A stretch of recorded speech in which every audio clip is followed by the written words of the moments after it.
It occurred to me while I was in obstetrics and gynecology that the highest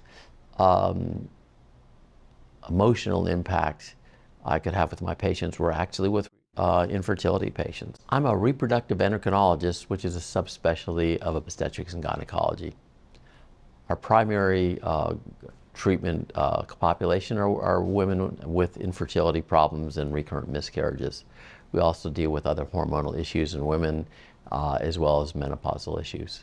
The first visit is to really figure out where they are, what's going on. It's often a very complicated history, so I usually start by just asking, what is it that you really need to find out today? I know they're here for infertility or miscarriages, but for everybody it's a different thing that's really highest on their mind and highest on their priority. A big part of it is trying to get to know the patient a little bit, make sure that they feel that they've been heard, and that I know where they're coming from, and give them time to express themselves and to answer their questions. They fairly quickly find out that I'm going to be frank with them. I'm going to tell them what's going on, but I'm going to support them in every way we can and try to get them to their goal. The treatment choices really change depending on what the diagnosis is, but even when we know the specific diagnosis, they change based on patient preference in terms of cost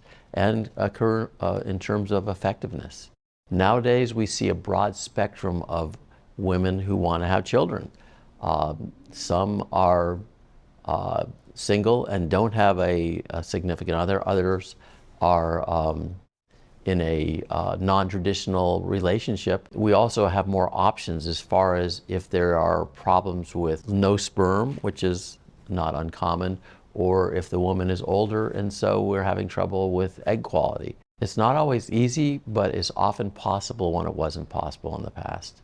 And that is really exciting. But what I tell every patient on their last visit is make sure you send us a picture when you have this baby, because that really is what makes it worthwhile. I was in the active duty and Air Force Reserve for 30 years while I was doing infertility, and I did aeromedical evacuation throughout the world.